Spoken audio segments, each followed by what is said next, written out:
লুকিয়ে লুকিয়ে কি দেখছিলিস? কিছু দেখিনি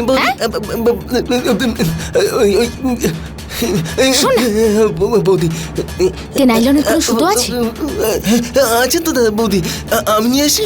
হ্যাঁ যা যা নিয়ে আয় তো।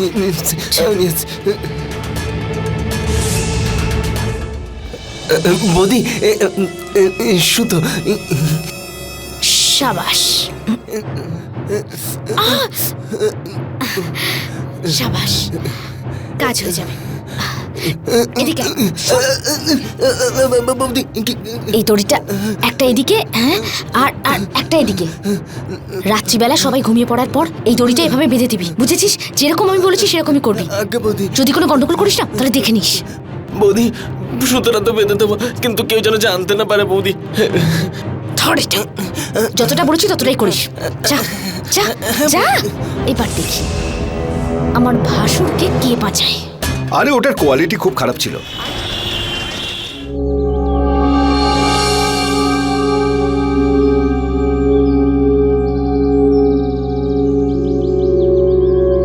আমার শাশুড়ি শ্বশুর বাড়ি থেকে বেরোচ্ছে না কেন? একবার দেখুক তোরা যে আমি কত কাজ করছি।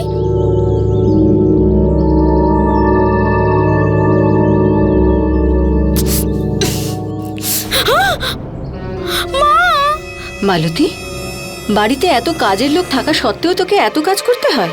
কেন করিস এত কাজ? আরে মা, এসব তো আমি ভালো বউ সাজার অভিনয় করছি মাত্র। যদি এসব না করি তাহলে সম্পত্তি কি করে হাতে আসবে? তুমি তো আমার মা, তোমার থেকেই তো সব শিখেছি আমি। চলো চলো চলো। মালতী, শ্বশুর শাশুড়ির ব্যাপারটা তো তুই বুঝে নিবি, কিন্তু তোর ভাসুরও তো থাকেই বাড়িতে, আর ওরও তো অধিকার আছে এই সম্পত্তিতে। এবার বল তুই কি করবি? না ওর বিয়ে হবে না কোনো বাচ্চা হবে। আরে ও তো বলেই দিয়েছে যে বিয়ে করবে না। মা, আমার ভাসুরকে নিয়ে তুমি চিন্তা করো না, সব সম্পত্তি আমার আর আমার বাচ্চার নামে হবে। আরে তাড়াতাড়ি এসো ভাই, এত দেরি কেন করছো তুমি বলো? আরে আমাকে তো অনেক জিনিস গোছাতে হবে নাকি? তুমি রোজই এই একই কাজ করে যাও, আধ ঘন্টার মধ্যে কিন্তু এখানে চলে আসতে হবে। হ্যাঁ? আরে বেশি জিনিসপত্র নেই, 4-5টা মাত্র জিনিস আছে। এই শাড়ি, টাওয়েল, বাসনপত্র, এই কয়েকটাই বলো? মাত্র। হ্যাঁ হ্যাঁ বৌদি। এইগুলো কি আছে সবার আরে মধ্যে? কিছু না বৌদি, এই কয়েকটা মাত্র জিনিস আছে, এসে দেখে নিন না আপনি। হ্যাঁ, কালই তোমাকে বলেছিলাম, আবার তুমি লেট করলে আধ ঘন্টা। এরকম করে নাকি কেউ? কবে শোধরাবে বলো তো তুমি?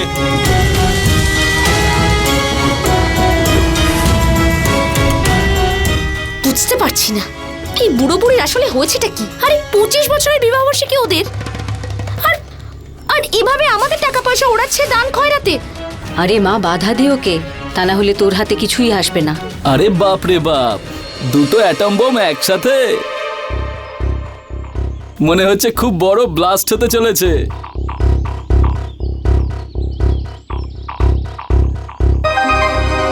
কেমন আছো বাবা হেমন্ত? একদম ফাটাফাটি মাসি।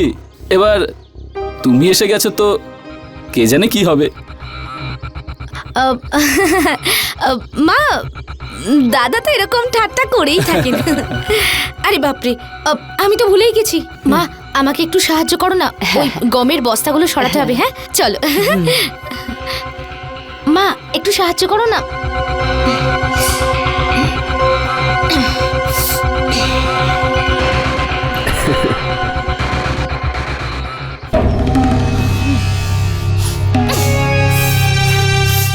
ব্যাস, এই লোকটাকেই শুধু ভয় আমার। খুব ভয়ঙ্কর লোক মা, মনে হয় যেন ও আমাদের সব মতলবের কথা আগে থেকেই জেনে যায়।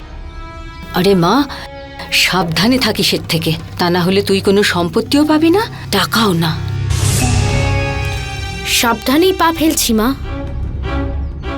আমিও কাঁচা ঘুঁটি সাজাইনি। দেখে নিও, সবার আগে তো এই লোকটাকে আমি রাস্তা থেকে সরাবো। আরে তুমিও না সত্যি মায়েরি, তোমাকে কতবার বললাম এখানে আসতে, তুমি খেতে গিয়ে কি করছো বলো তো? আরে তাড়াতাড়ি চলে আসো, তোমার জন্য লেট হচ্ছে বলে দিচ্ছি কিন্তু আমি, তাড়াতাড়ি এসো। ভোলু, হ্যাঁ হ্যাঁ বৌদি। এই জিনিসগুলো নে আর গিয়ে রেখে আয়। যা। সবকিছু প্রস্তুতি শেষ তো? হ্যাঁ সব হয়ে গেছে। ভোলু, ভোলু, ভোলু নিচে রাখ। হ্যাঁ বৌদি। আরে রাখ না, তুই জলখাবারের ব্যবস্থা কর, আমি করে নেবো। যা যা। মা, হ্যাঁ, একটু সাহায্য করো না। এটা কি করবো? এদিকে বেশ ধর। বেশ ভালো কাজ করেছো। তুমি চিন্তা করো না, সব ব্যবস্থা আচ্ছা, হয়ে আচ্ছা। যাবে। আরে বৌমা তুমি কেন কাজ করছো বলো বলো। বাবা কোনো ব্যাপার নয়, বাড়ির কাজ তো আমি করে নেব। ওটা তো অনেক ভারী। আমি কতবার বলেছি আরে, কিন্তু কোনো ব্যাপার নয় কথাই বাবা, শুনে আমি- না। সাবধানে সাবধানে। সাবধানে সাবধানে। বলো। আমি এক্ষুনি রেখে আসছি। আরে দিদি আপনি আপনি ওখানে দাঁড়িয়ে কেন, ভেতরে আসুন। বিবাহ বার্ষিকীর জন্য অনেক অভিনন্দন জানাই। ধন্যবাদ দিদি। তারপর লক্ষ্মী দেবী বাড়ির বলুন, সব খবর তাড়াতাড়ি ভালো তো? জলখাবার দিয়ে দে। সবাই ঠিকঠাক আছে তো? আসতে আর অসুবিধা হয়নি তো? আপনাদের বিবাহ বার্ষিকীর অনেক শুভেচ্ছা। বেঁচে থাকো মা, বেঁচে থাকো। বেঁচে থাকো মা। এই তো চা নিয়ে চলে এসেছি। মা, বাড়ির সব কাজ নিজে একা করছো। আরে বাড়িতে তো কাজের লোক আছে, ওকে ডাকো। আরে মা, আমার খুব ভালো লাগে বাড়ির কাজ করতে আর আপনাদের দুজনের সেবা করতে। দেখেছেন? খুব খেয়াল রাখে আমাদের। আপনি আপনার মেয়েকে এত সুন্দরভাবে মানুষ করেছেন, এত শিক্ষা দিয়েছেন। আমি তো বৌমা হিসেবে একটা মেয়ে পেয়েছি।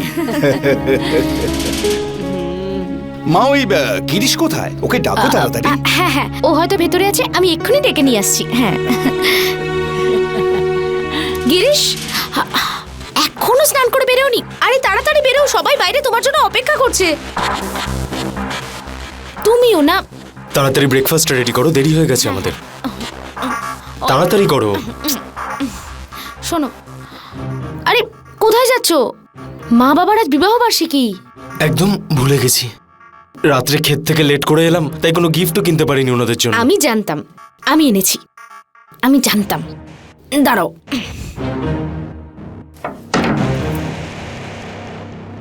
কেমন হয়েছে? খুব সুন্দর।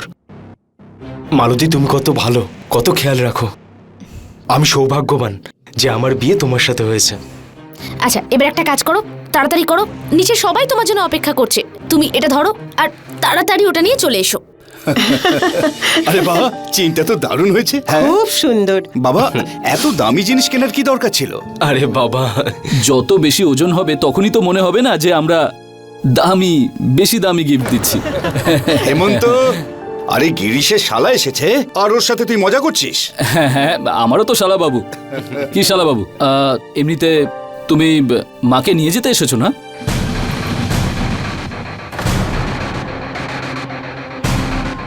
দিদি, আমি আর মনোজ কাল সকালবেলাই আমাদের বাড়িতে ফিরে যাব। কি কি বলছেন আপনি? মানে আজ সূর্য কোন দিক থেকে উঠলো? মানে এর আগে যখন আপনি এসেছেন 1 মাস না হলে তো যাওয়ার নামই করেননি। বাবা দেখো এনাকে, আজকে একদিনেই চলে যাচ্ছেন। দাদা, শাশুড়ি মা আমার আর তুমি মজা করছো। আরে তা তুইও মজা কর। আচ্ছা বাবা, আমি এলাম, তুই চলে আয়, জরুরি কাজ আছে, চলে আয় তাড়াতাড়ি। আসছি দাদা।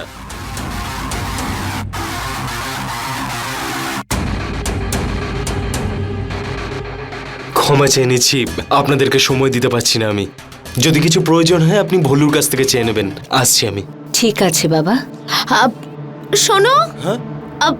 ওই আমার জিনিসটা নিয়ে এসো। মা, আমি একটু ওকে বলে আসছি। শোনো না, হ্যাঁ হ্যাঁ মা। এদিকে শোনো, এদিকে শোনো। এটা কি করলো তোমার দাদা? হ্যাঁ, সবসময় এরকম ঠেস মেরে কথা বলে। তুমি কিছু বলো না কেন তোমার দাদাকে? আমরা আমরা আমরা কি ওনার চাকর নাকি? আর তুমি ওর পেছনে লেজ নাড়িয়ে বেড়াও সব সময়। আরে মালতী, তুমি দাদার কথাগুলো শুনে খারাপ ভেবো না। দাদা তো সবসময় এরকম বলে, ছাড়ো না তুমি।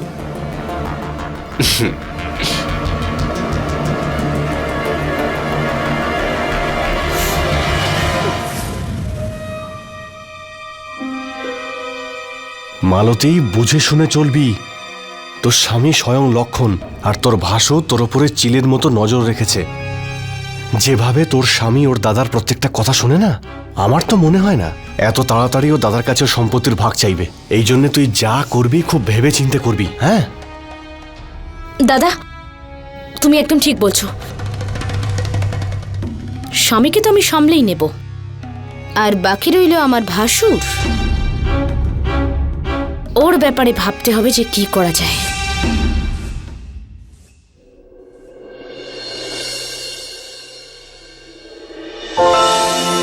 আরে মা, তুমি কেঁদো না, একদম কাঁদবে না। তুমি তো জানোই যে আমার বিয়ে করার ইচ্ছে নেই, কেন জোর করছো? আরে কতদিন তোকে এইভাবে দেখবো? আমি তো আমার নাতি নাতনির মুখ দেখতে চাই, তোকে বিবাহিত দেখতে চাই, আর তোকে সুখী দেখতে চাই বাবা। বাবা আমি ভালোই আছি। দাদা আমি সবকিছুই জানি, একজন তোমাকে ঠকিয়ে চলে গেছে, তাই তুমি সারা জীবন এইভাবে বিয়ে না করেই কাটিয়ে দেবে? তা নয় তো কি, একটা মেয়ে এরকম করেছে বলে তা বলি পৃথিবীর সব মেয়েকে একই রকম হবে বল? হ্যাঁ? বাবা, মায়ের এইটুকু কথা তুই রাখবি না? না মানতে পারবো না, পারবো না আমি। রাধাও ওরকম ছিল, মালতীও ওরকম। সরি গিরিশ, তোর হয়তো খারাপ লাগছে, কিন্তু আমার যা মনে হয়েছে তাই বললাম। আর তোরা এটা একদম বুঝতে পারিস না। এরকম নয় বাবা, তুই মালতীকে বুঝতে পারিসনি বাবা। ঘরে এত চাকর বাকর থাকতেও বাড়ির সমস্ত কাজকর্ম ওই দেখে। ঠিক আছে বাবা, আমি একদিন এইভাবেই মরে যাব, তোর বউ নাতি নাতনি কাউকে দেখতে পাবো না। সেটা তোর কাছে খুব ভালো লাগবে তো? আরে মা তুমি এরকম কেন বলছো? বাবা কথা শোন বাবা। রাজি হয়ে যা বাবা।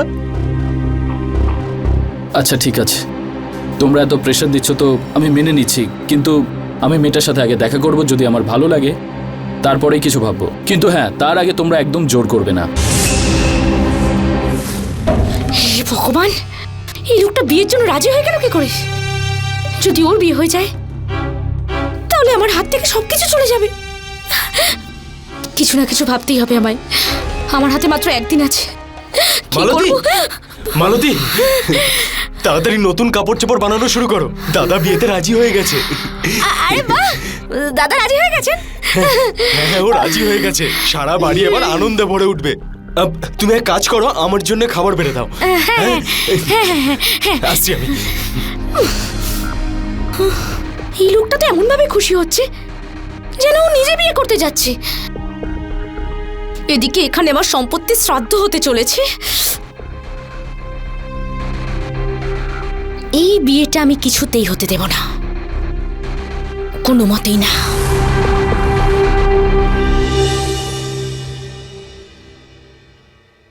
আপনারা এসেছিলেন, খুব ভালো লাগলো।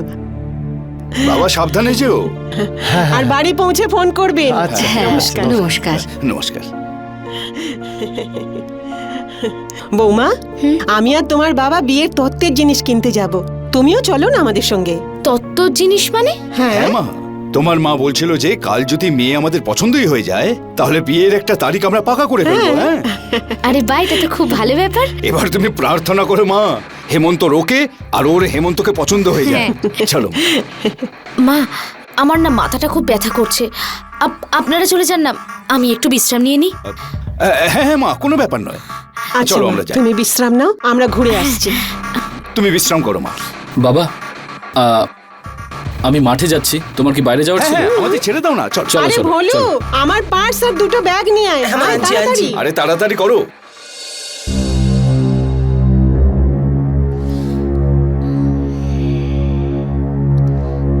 হে ভগবান, আরে তুমি তুমি দাদার সঙ্গে খেতে যাওনি? আরে আমি না একটা অজুহাত দিয়ে চলে এসেছি, বলেছি কাগজটা রেখে এসেছি, এক্ষুনি নিয়ে আসছি, কিন্তু এখন আমার আর যেতে ইচ্ছে করছে আরে না। যাবে না মানে এটা কি? হ্যাঁ, আমি কোনো কথা শুনবো না, চলো। আরে আরে আমি বলেছি তো চলো। তোমার মাথায় ব্যথা ছিল আরে না? আমি কিছু শুনতে চাই না। তোমার সব জানা উচিত যে কাজের জায়গায় কি হচ্ছে কি হচ্ছে না, দাদা কি করেন কি করেন না। আরে মালতী, তুমি দাদাকে নিয়ে মাথা ঘামাচ্ছ কেন? আরে আমাদের কথা বলো না। আমি নিজের কথা সন্ধেবেলা বলবো, এখন যাও। আরে আমি মালতী, আমার বললাম তো কথাটা তো সন্ধেবেলা শোনো। বলবো, এখন যাও। আরে আমি যাচ্ছি। যাও যাও, সন্ধেবেলা বলবো, যাও। মালতী। যাও তুমি, তুমি যাও যাও।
দাদা আমি খুব খুশি এটা ভেবে যে তুমিও বিয়েতে রাজি হয়েছো।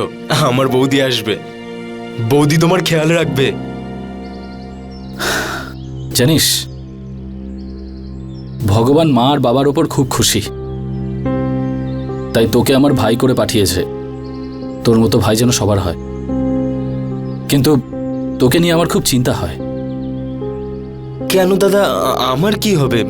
মালতীর উপর আমার একটুও বিশ্বাস নেই। আমি জানি যে তোর খারাপ লাগছে, কিন্তু সবসময় আমি মালতীর ব্যাপারে কথা বলি। দাদা এরকম ব্যাপার নয়, তুমি মালতীকে ঠিকভাবে বুঝতে পারোনি। আমার পুরো বিশ্বাস আছে যেদিন তুমি ওকে চিনতে পারবে সেদিন সমস্ত ভুল ধারণা দূর হয়ে যাবে।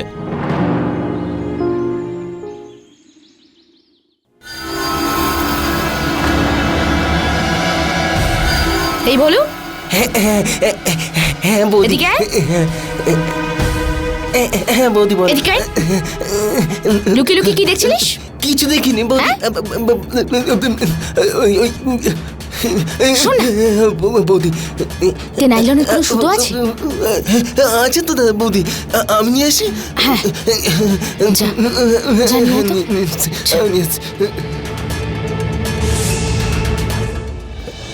বৌদি সুতো। সাবাস, আহ! সাবাস, কাজ হয়ে যাবে।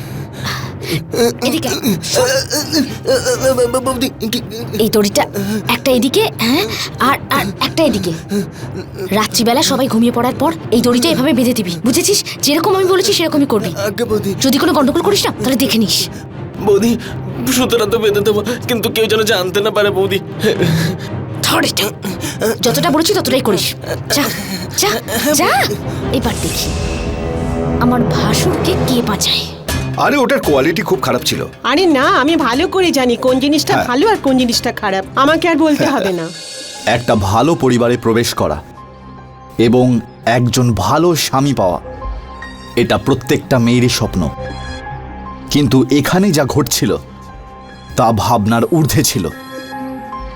মালতীর কাছে সবকিছুই ছিল, একটা ভালো পরিবার আর একজন ভালো স্বামী, কিন্তু তা সত্ত্বেও সে খুশি ছিল না। কিন্তু কেন? কারণ সে পাওয়ার অফ প্রপার্টির কাগজপত্র নিজের হাতের মুঠোয় রাখতে চেয়েছিল। সম্পত্তির এমন কি নেশা যে মানুষ অপরাধ করতে বাধ্য হয়ে পড়ে। মালতী জানত যে হেমন্তই ওর পথের কাঁটা এবং ও তাকে সরাবার জন্য প্ল্যান বানিয়ে নিয়েছিল। মালতী কি হেমন্তকে নিজের পথ থেকে সরাতে সক্ষম হবে?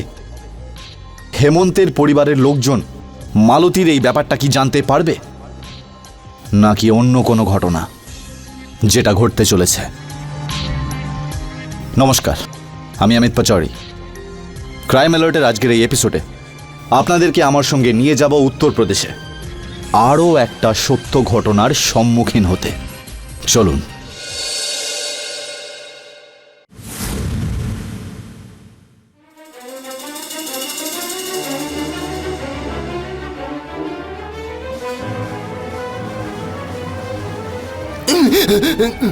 বৌদি তুমি তুমি তো আমাকে ভয় পাইয়ে দিয়েছিলে। শোন, যেরকম বলেছি সেরকমই করবি। ওকেও তো বাইরে নিয়ে আসতে হবে তোকে। কাকে? আরে তোর প্রিয় হেমন্ত দাদাকে। বৌদি আমি মরে যাবো। মরবে তো ও, তুই নয়। চল। না বৌদি, আরে বৌদি, বউ।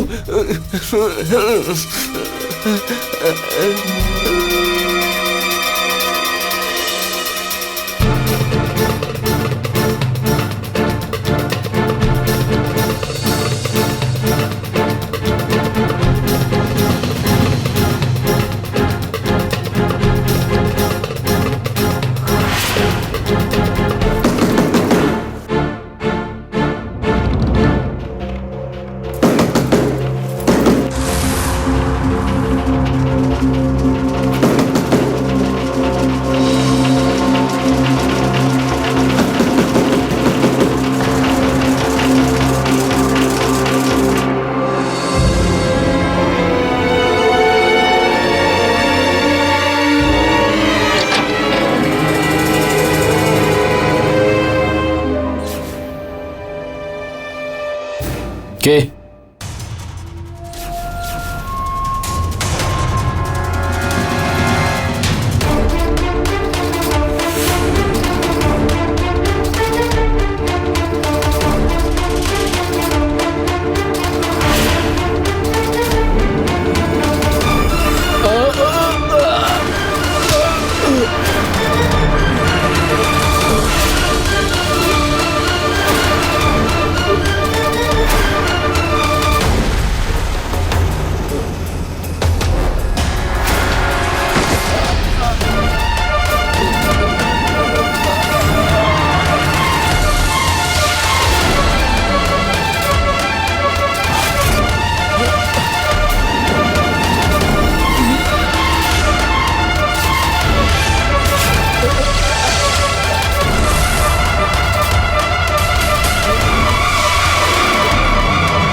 এসব কিসের আওয়াজ? হ্যাঁ, ভোলু, ভোলু, আরে ভোলু কোথায় গেল?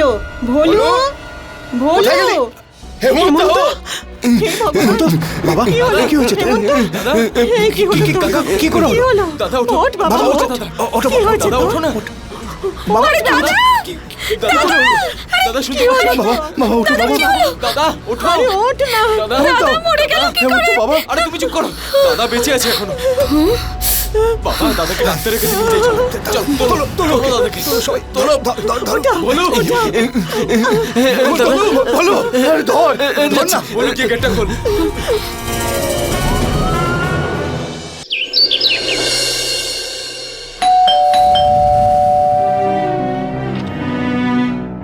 হেমন্ত, এই কি হয়ে গেল?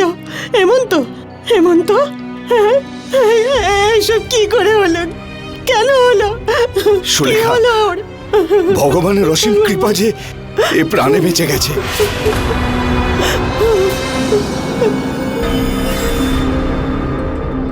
হে ভগবান, এই তো আমার সত্যিটা সবাইকে বলে দেবে। আমার আমাকে কিছু সোনা। একটা করতে হবে। না বাবা না, তুই কিচ্ছু চিন্তা করিস না। তোর মা আছে না, তুই তাড়াতাড়ি সুস্থ হয়ে উঠবি। ওকে ওকে ঘরের ভেতরে নিয়ে চলো।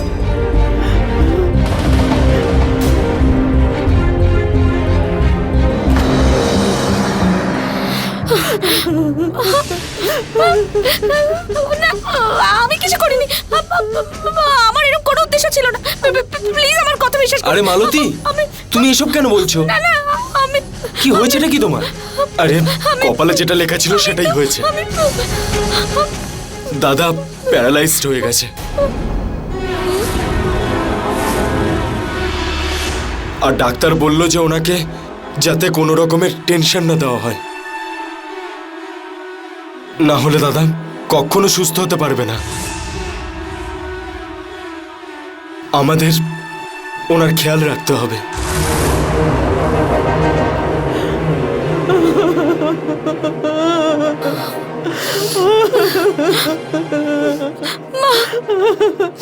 মা, মা, মা গো, মা কাঁদবেন না। চলুন, আমি জানি যে দাদার শরীর ঠিক নেই, কিন্তু খুব তাড়াতাড়ি সুস্থ হয়ে যাবে। আপনি কাঁদবেন না। সারা রাত আপনি ঘুমোননি, যান গিয়ে একটু বিশ্রাম নিয়ে নিন। দাদা খুব তাড়াতাড়ি সুস্থ হয়ে যাবেন মা। বাবা, আপনিও যান, এবার একটু বিশ্রাম নিয়ে নিন। বলু, যা মা বাবাকে নিয়ে যা। বলু, নিয়ে যা। নিয়ে যাচ্ছি। এর খেয়াল রেখো। হ্যাঁ বাবা।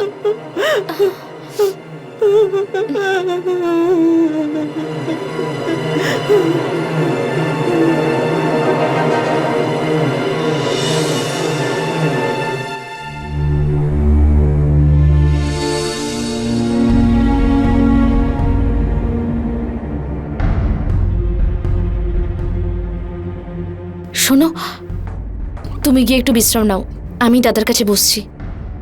দাদাও নিশ্চয়ই মানসিক আঘাত পেয়েছেন। তুমি গিয়ে বিশ্রাম নিয়ে নাও।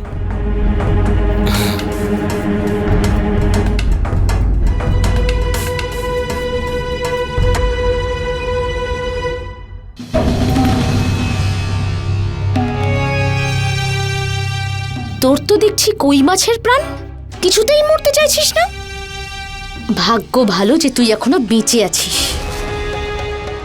যদিও আমার কিছু যায় আসে না, তুই বেঁচে থাকিস বা মরে যাস,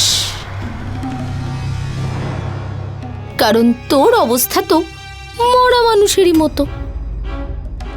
কিন্তু আনন্দের ব্যাপার হলো, এবার থেকে তোর সামনে হাত পাততে হবে না আমাদের। এবার দেখিস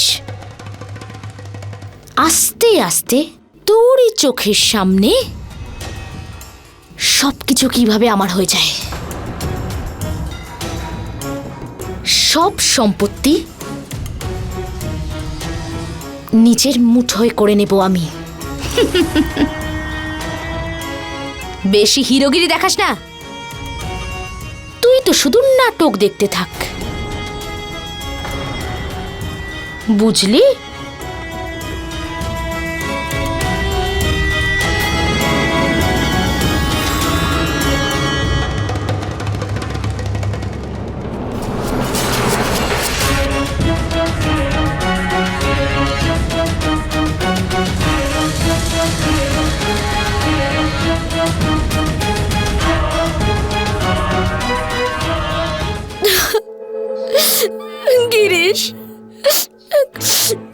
হয়েছে তোমার? তুমি এত মনমরা কেন? আমি জানি তুমি দাদার জন্য খুব চিন্তা করছো। চিন্তা করো না, দাদা ঠিক হয়ে যাবে। হ্যাঁ, আমি বললাম তো আমি দাদাকে ঠিক করে দেব। আমি আছি তো, তুমি চিন্তা করো না। আচ্ছা শোনো, তুমি এরকম মন খারাপ করো না, যাও তুমি গিয়ে ফ্রেশ হয়ে এসো। হ্যাঁ যাও, আরে যাও, আমি বললাম তো সব ঠিক হয়ে যাবে, যাও। মালতী তুমি সত্যিই খুব ভালো। আচ্ছা হয়েছে হয়েছে, যাও এবার গিয়ে ফ্রেশ হয়ে যাও। আমি তোমার জন্য ভালো করে চা করে নিয়ে আসছি, ঠিক আছে? যাও যাও যাও।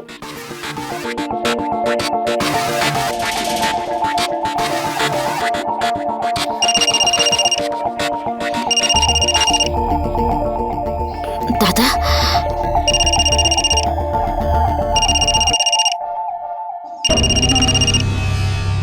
হ্যাঁ দাদা। আরে দাদা, একবার তো আসতে হবেই। আরে এসে একটু নাটক করে নিও। আমি জানি, আরে মেরে ফেলারই তো চেষ্টা করেছিলাম আমি, কিন্তু ভাগ্য ভালো তাই বেঁচে গেল। তবে একটা ব্যাপার ভালো হয়েছে, পঙ্গু হয়ে গেছে বেটা। আরে অন্তত সবকিছুর জন্য ওর সামনে হাত তো পাততে হবে না। হ্যাঁ দাদা, এবার আমাকে এরপর কি করতে হবে সেটা আমি দেখছি।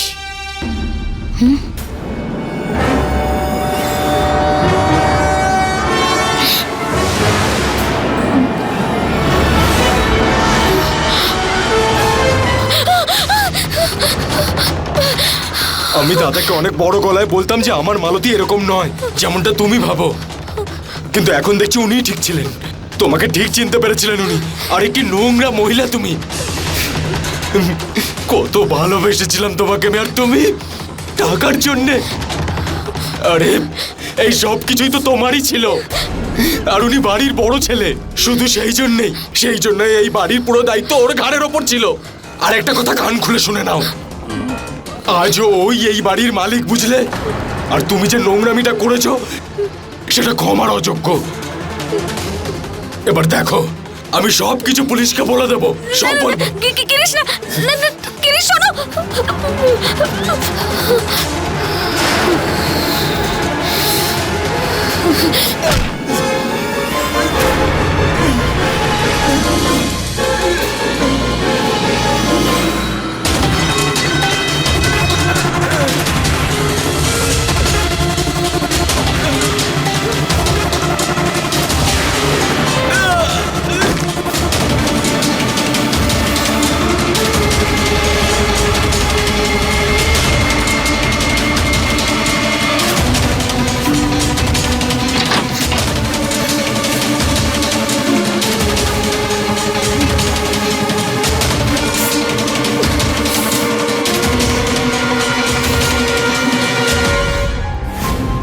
কিছু কিছু মানুষের কাছে টাকা পয়সার সামনে জীবনের কোনো মূল্য হয় না।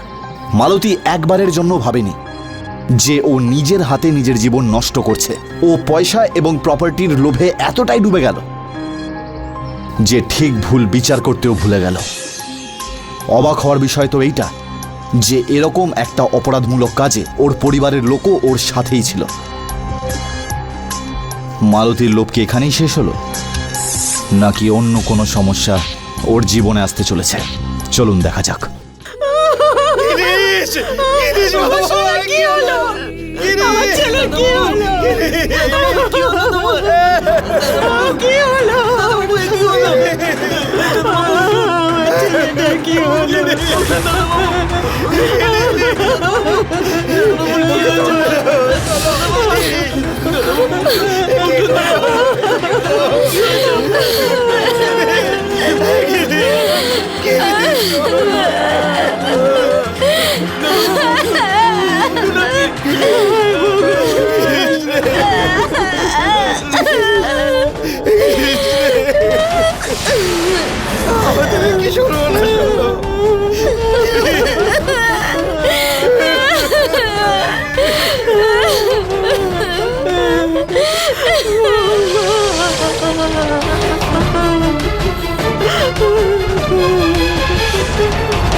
দেখো না ও কোথায় চলে গেল মা।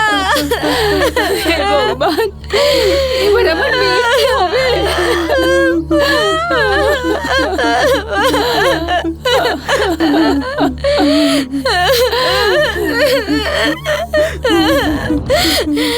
দাদা, এটা কি হলো আমার সঙ্গে? ও কোথায় গেল? আচ্ছা সুবেদার বাবু, আমি জানি এটা প্রশ্ন করার সঠিক সময় নয়, কিন্তু আমাদের এটা জানা দরকার যে ঠিক কি হয়েছিল। আচ্ছা, উনি কি করে পড়ে গেলেন?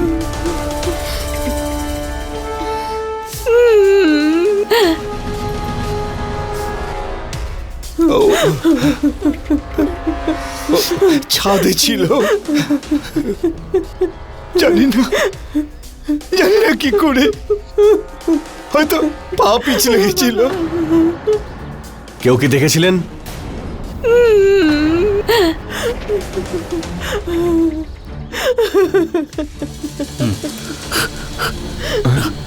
কি হয়েছে আপনার? কিছু বলতে চাইছেন আপনি? কিছু বলার থাকলে বলুন, আপনি বলুন বলুন বলুন।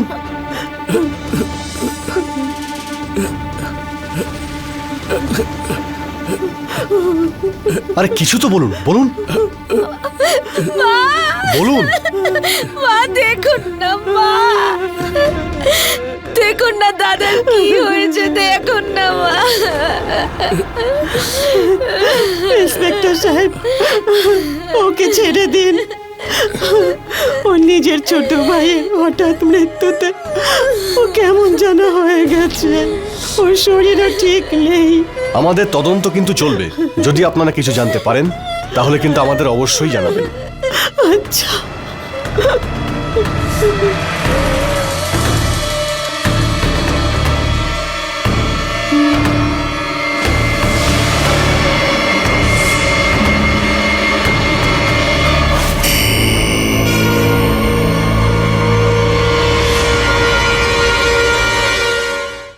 তোর ভাসুর কিন্তু হুইল চেয়ারে বসেও শান্ত নেই। এই রকম অবস্থাতেও কিন্তু কিছু বলতে চাইছে। তাই খারাপ কিছু হওয়ার আগেই সম্পত্তি নিজের নামে করে নে। তুই ঠিক বলেছিস দাদা, এই ব্যাপারটা তো হালকা ভাবে নিলে আমাদের চলবে না। আর তাছাড়াও অনেক চাল চালতে হয়েছে এই প্রপার্টির জন্য আমাকে। এবার তো কিছু না কিছু করতেই হবে। যত তাড়াতাড়ি সম্ভব এই পুরো সম্পত্তি কোনো না কোনো ভাবে আমার নামে করে ফেলতেই হবে। কিভাবে? আমার স্বামী ওপরে একা আছে, ভাবছি পুরো পরিবারটাকেই ওর কাছে পাঠিয়ে দিই। না থাকবে বাঁশ, না বাজবে বাঁশি। সবাইকে?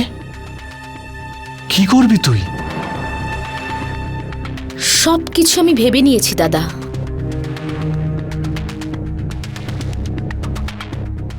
এবার তো শুধু কাজটা করে ফেলতে হবে। কতদিন আপনি ভালো করে কিচ্ছু খাননি মা, একটু খেয়ে নিন না। বৌমা, আমার খাওয়ার ইচ্ছে নেই। মা অসুস্থ হয়ে পড়বেন, বসুন বসুন বসুন। মা একটু খেয়াল রাখো তো। বাবা,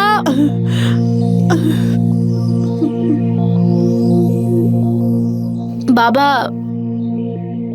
এরম করলে কি করে হবে বাবা? দেখুন মাও কিছু খাচ্ছেন না, আপনিও কিছু খাননি। মাকে একটু বোঝান। বাবা, গিরিশকে আমি কথা দিয়েছিলাম যে আপনাদের দুজনের খেয়াল রাখবো, আর আমি সেই কথা রাখতে চাই। বাবা কিছু খেয়ে নিন। মা, তুমি কষ্ট পেও না, আমরা সবাই খাবার খাবো। আর তুমি হেমন্তকে ডেকে নাও।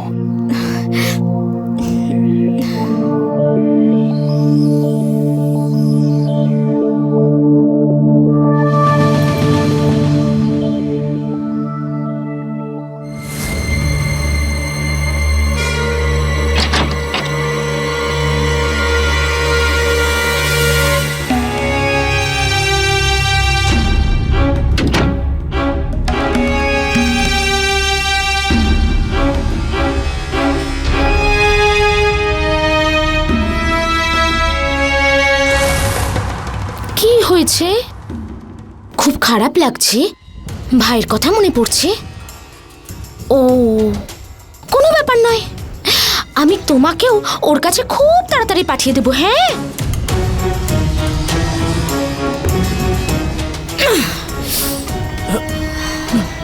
রাগ হচ্ছে? তাহলে মার। আরে মার না, মার। যাক, তোর জন্য একটা সুখবর নিয়ে এসেছি। আজকে রাতে তোর মা বাবা ওরাও উপরে চলে যাবে। হ্যাঁ। কি করে?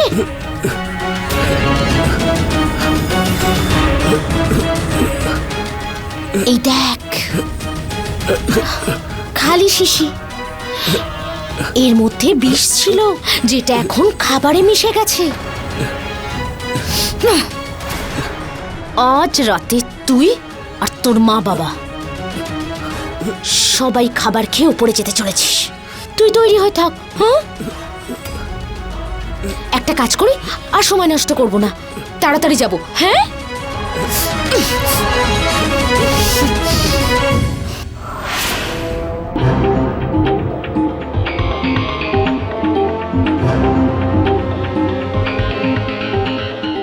বলু, হ্যাঁ দাদাকে খাবারটা দিয়ে দে। হ্যাঁ হ্যাঁ, দিচ্ছি দিচ্ছি।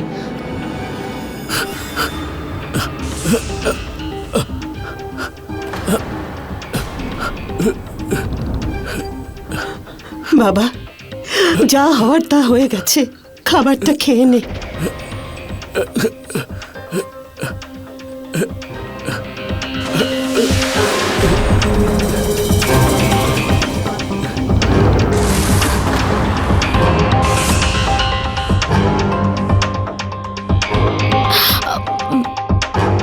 দাদার মনটা খারাপ হয়ে আছে, আমি না হয় ওনাকে পরে খাইয়ে দেব, আপনারা খেয়ে নিন।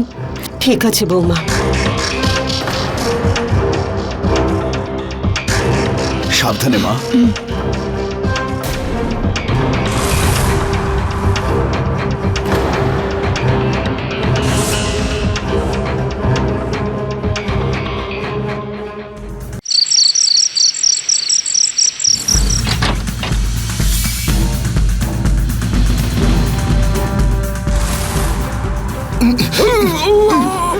এইসব কি করছো?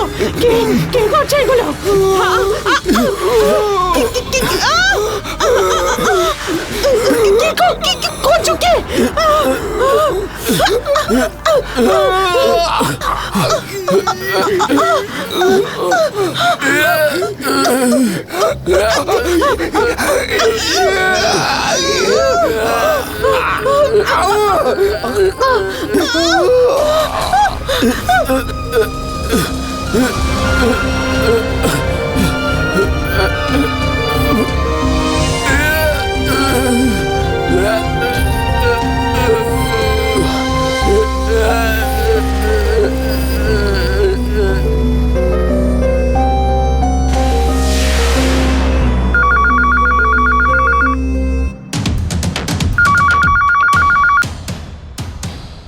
হ্যালো,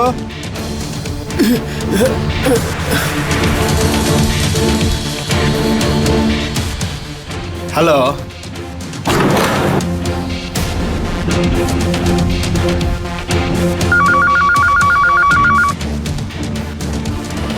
হ্যালো, আরে দাদা কিছু তো বলুন। হ্যালো। বারবার কার ফোন আসছে? স্যার, একটা নম্বর থেকে বারবার ফোন আসছে, অদ্ভুত কি সব আওয়াজ শোনা যাচ্ছে স্যার। আর এটা তো সুবেদার বাবুর নাম্বার। মনে হচ্ছে কোনো গন্ডগোল আছে। আচ্ছা, কিছুদিন আগে ওনার ছেলে মারা গিয়েছিল না? চলো। হেমন্ত কোথায়? পুরো বাড়ি খুঁজে ফেলেছি দাদা, কিন্তু কোথাও পেলাম না ওকে।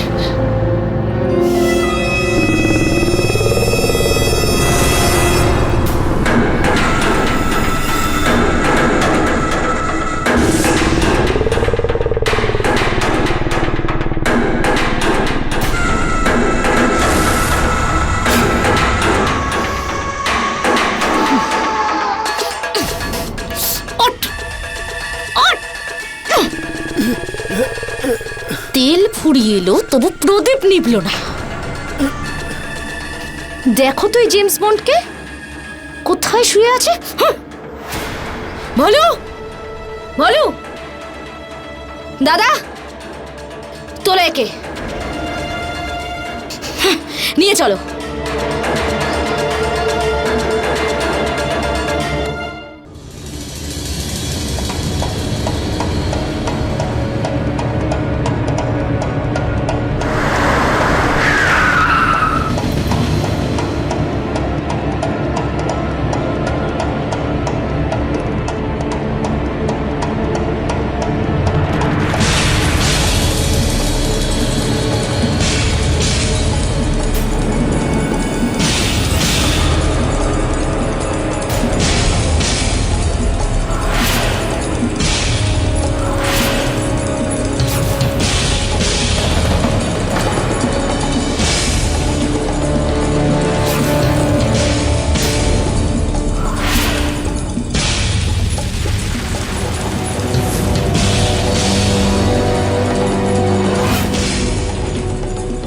কি হয়েছে দাদা বাবু?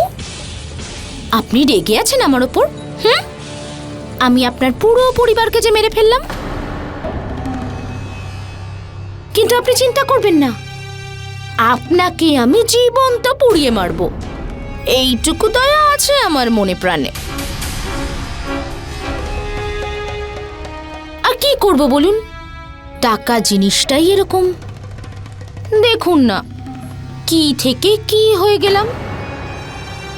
চিন্তা করবেন না, আপনাকেও ওনাদের মতো ওপরে পাঠিয়ে দেব।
এদের সবাইকে ধরো তাড়াতাড়ি।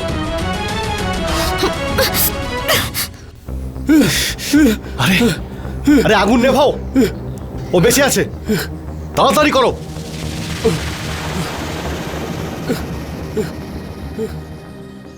হেমন্ত সব রকম চেষ্টা করার সত্ত্বেও ও নিজের পরিবারকে বাঁচাতে পারল না। ওর পুরো পরিবার শেষ হয়ে গেল। বেশি পাওয়ার ইচ্ছে রাখাটা অন্যায় নয়, কিন্তু বেশি পাওয়ার লোভে অন্যায়ের পথকে বেছে নেওয়া এইটা অন্যায়। মালতীর লোভ ওর ওপর এতটাই ভারী পড়ে গেছিল যে ও কারোর কথা না ভেবে অন্যায়ের পর অন্যায় করে যাচ্ছিল। ও ভুলে গেছিল যে অন্যায়ের পথ শেষ হয় জেলের 4 দেওয়ালের ভেতরে। আজ ভোলু, মোহন এবং মালতী জেলের 4 দেওয়ালের পেছনে ঘানি টানছে। এরই সাথে আমি অমিত পচৌরি ক্রাইম অ্যালার্টের এই এপিসোডে আপনাদের থেকে বিদায় নিচ্ছি। আবার কোনো সত্য ঘটনা নিয়ে আপনাদের সামনে উপস্থিত হব। ততক্ষণ মনে রাখবেন দর্শক বন্ধুরা, ক্রাইমের থেকে বাঁচতে গেলে অ্যালার্ট থাকতে হবে। ক্রাইম অ্যালার্ট, অন্যায়ের বিরুদ্ধে সোচ্চার।